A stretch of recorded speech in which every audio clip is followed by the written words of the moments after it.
और आइए अब जानते हैं अन्नदाता निशुल्क फोन के माध्यम से पूछे गए समस्याओं का समाधान।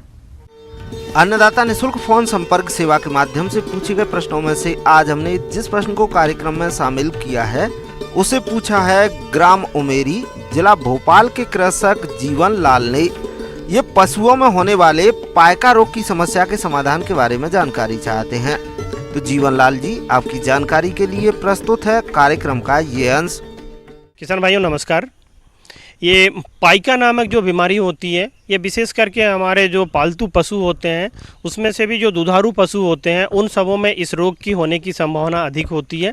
जैसे हमारे गायों में सभी नस्ल के देसी नस्ल हों या फिर संकर नस्लें हों, भैंसों में, बकरियों में, भेड़ों में, इस तरह के ये बीमारी देखी जाती है। पर इन सबों में अगर तुलनात्मक रूप से कहें तो हमारे जो दुधारू पशुएँ हैं उन सबों में इस बीमारी की होने की संभावना अधिक होती है। इसके कारण में ऐसे तो कई तरह के कारण होते हैं, पर पाइका बीमारी का जो सबसे मुख्य कारण होता है ये मिनरल के अभाव के कारण। शरीर में कई तरह के खनिज पदार्थों की ज़रूरत होती है जो शरीर के सभी उपापचय क्रियाओं को समुचित रूप से चलाते हैं।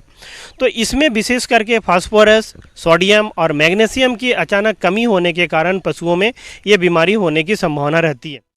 फास्फोरस की कमी पशुओं में आमतौर पर लंबे समय तक अपर्याप्त मात्रा में चारा लेने से उत्पन्न होती है और लंबे समय तक पशुओं के आहार में फास्फोरस की कमी के कारण क्रोनिक फास्फोरस की कमी हो जाती है। इस प्रकार की फास्फोरस की कमी शुष्क क्षेत्र में चरने वाले पशुओं में पाई जाती है, क्योंकि इन स्थानों की मिट्टी में स्वाभाविक रूप से फास्फोरस कम मात्रा में पाया जाता है।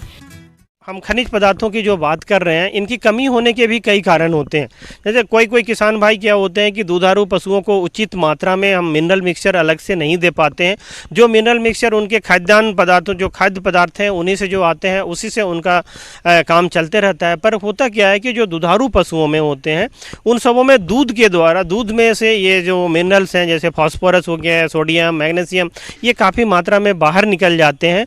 तो जब तक हम इनको राशन में कुछ एक्स्ट्रा ऐड नहीं करते हैं, माने अतिरिक्त खनिज पदार्थ जब तक हम लोग नहीं देते हैं तो उसकी आपूर्ति पूरी तरह से नहीं हो पाती है और शरीर में धीरे धीरे इसकी मात्रा घटते जाती है। और धीरे धीरे करते करते कुछ दिनों में ये जो हमारे पशु हैं, दुधारू पशुएं हैं या जो दुधारू नहीं हैं, उन सबों में भी इस बीमारी को आने की संभावना बढ़ जाती है। इसके साथ साथ जो किसान भाई फाइबर, जो रेशा की मात्रा होती है, संतुलित आहार में अगर रेशा की मात्रा भी उचित मात्रा अगर न रखी जाए तो ये बीमारी होने की संभावना होती है। इसके साथ अगर शरीर में उनके जो इंटरनल पैरासाइट्स हैं, विशेष करके अंतःपरजीवी में जो गट एक्टिंग पैरासाइट्स हैं, मतलब जो हमारे आहार नली में जो परजीवी होते हैं, उन सबों की संख्या भी अगर बहुत अधिक हो जाए तो मिनरल की कमी, फास्फोरस, सोडियम, मैग्नीशियम जैसे पदार्थों की कमी हो जाती है और इसके कारण पाइका रोग उत्पन्न हो जाता है। पाइका रोग पीड़ित पशु में कुछ लक्षण उत्पन्न होते हैं जिन्हें देखकर आप रोगी पशुओं को आसानी से पहचान सकते हैं। इन लक्षणों में पशु खाद्य पदार्थ के अलावा अखाद्य पदार्थ जैसे ईंट, पत्थर, मिट्टी, मल मूत्र, कागज, कपड़े आदि खाने लगते हैं। इसके अलावा पशुओं के स्वास्थ्य में गिरावट और कमजोरी, प्रजनन संबंधित विकार आदि भी देखने को मिलते हैं। तो इस तरह के लक्षण अगर दिखाई पड़ता है तो आप समझ सकते हैं कि आपके पशुओं में इन खनिज पदार्थों की कमी हो गई है और इस रोग से आपके पशु ग्रसित होने जा रहे हैं। तो आप जितनी जल्दी हो सके, अभी जो हम कारण बताए थे आपको इसके होने के, जैसे आप नियमित रूप से दूध के मात्रा के अनुसार में आप मिनरल मिक्सचर अतिरिक्त के जरूर दें। साथ साथ अगर मिनरल ऑरली जो दे रहे हैं, जो खाना के साथ दे रहे हैं, उससे अगर पूर्ति नहीं हो पा रही है तो बहुत सारे फास्फोरस के इंजेक्शन बाजार में उपलब्ध रहते हैं। आप कुछ दिनों तक में 2-3 दिन तक उसके इंजेक्शन भी चला के उसके शरीर में इन खनिज पदार्थों की आपूर्ति यथाशीघ्र कर सकते हैं।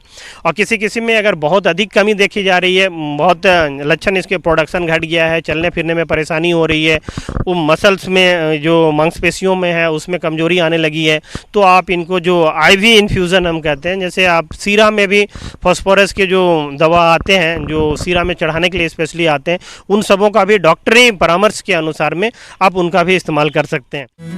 संक्रामक रोगों के अलावा कुछ ऐसे भी होते हैं जो कि पशुओं की उत्पादन क्षमता कम कर देते हैं। ये रोग ज्यादा भयानक नहीं होते हैं, लेकिन समय पर सही इलाज नहीं कराने पर काफी खतरनाक साबित हो सकते हैं। पाइका रोग पशुओं का एक ऐसा ही डिसऑर्डर है। इस रोग से पशुओं को बचाने के लिए संतुलित आहार प्रबंधन और देख रेख अच्छी तरह से करना चाहिए।